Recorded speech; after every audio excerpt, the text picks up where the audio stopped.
What's going on, everybody? Bones here with Cajunrnewbbq. Hope you're doing fine. Y'all know I'm making it. Today is the day. We doing brisket.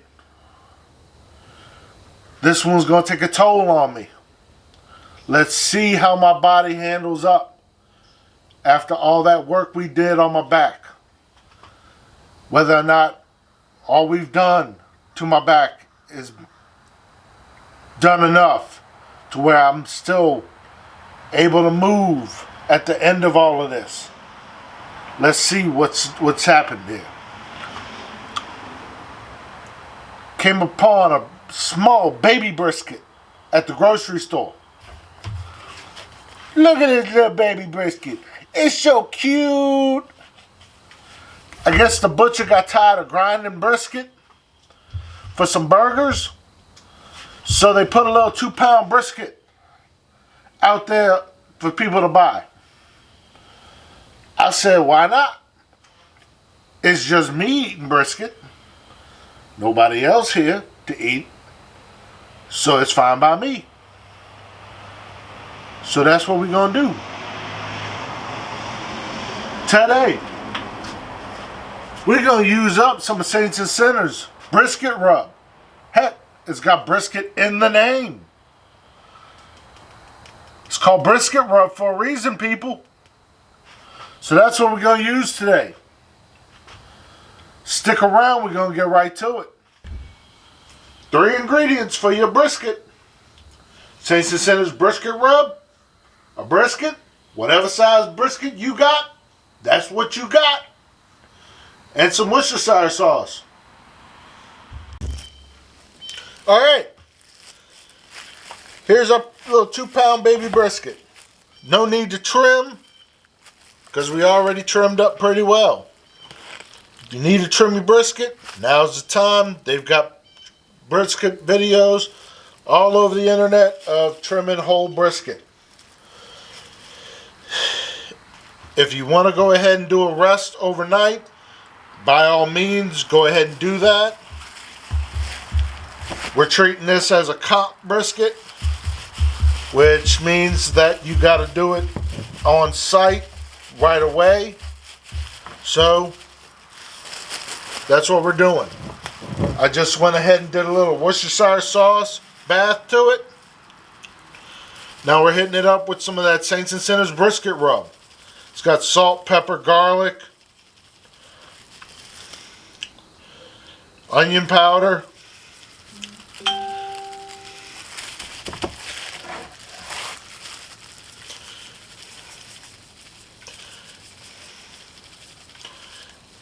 we're going to let this sweat in now while we get the grill up to temp. Today we're using the Oklahoma Joe Highland. Don't forget to get your sides.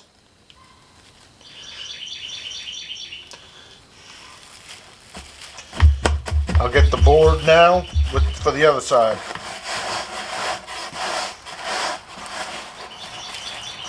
There we go.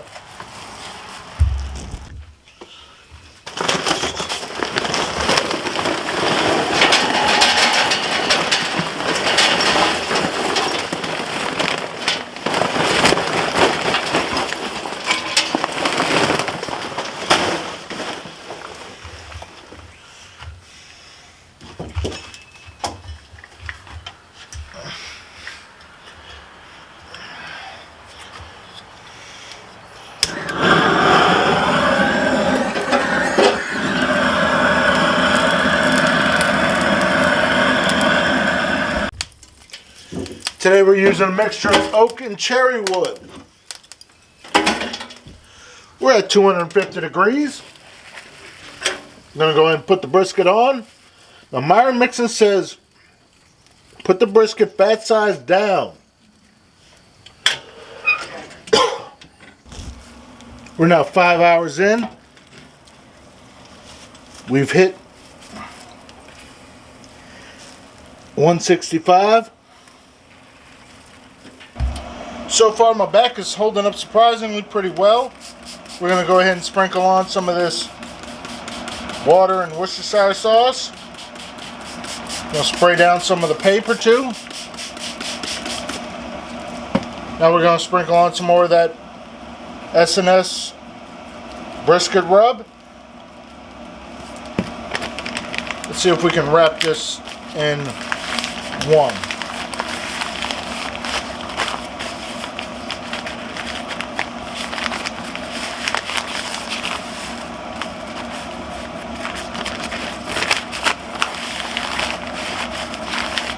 And there we go. Nice little package. We're going to go ahead and put this back on the grill now.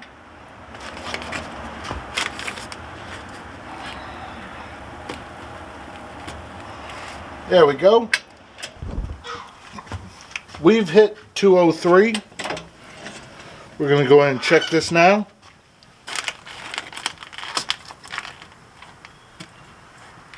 Feeling pretty good. Going to go ahead and pull it, let it rest now. Going to wrap it in a towel, put it in a cooler for the next 2 hours. It's been resting for the past 2 hours. We're going to open this bad boy up and see what we got.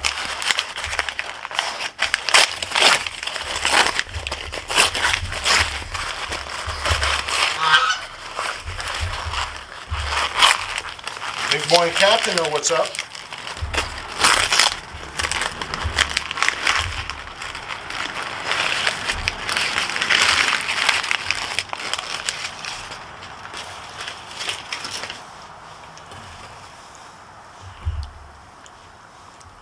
Definitely a little darker than what I was hoping for, but hey, I only do one brisket a year. Now that I feel a little bit better, probably going to do some more.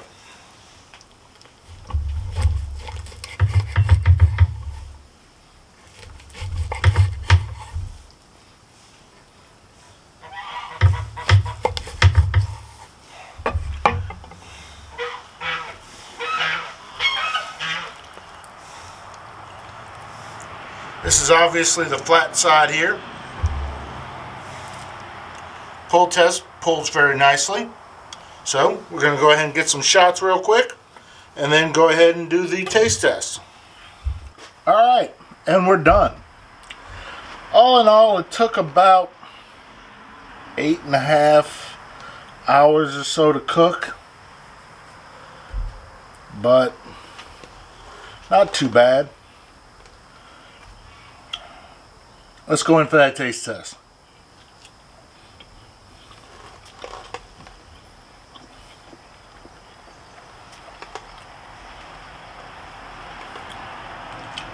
Surprisingly not bad. Flavor's on point. Melts in the mouth. The fat really just melts right away, so that's good. It's not dry, so that's what I was kind of worried about when I saw how dark the bark got. I'm not very happy with how dark the bark got on there, so that's something we're going to look forward to working with. I know what I forgot was a water pan, so that'll help us in the future on the bark. I know that if I forgot anything else, please leave a comment, let me know. That's how we all learn.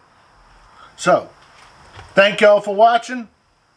If you like what I do, y'all know what to do. Thank you and have a good day.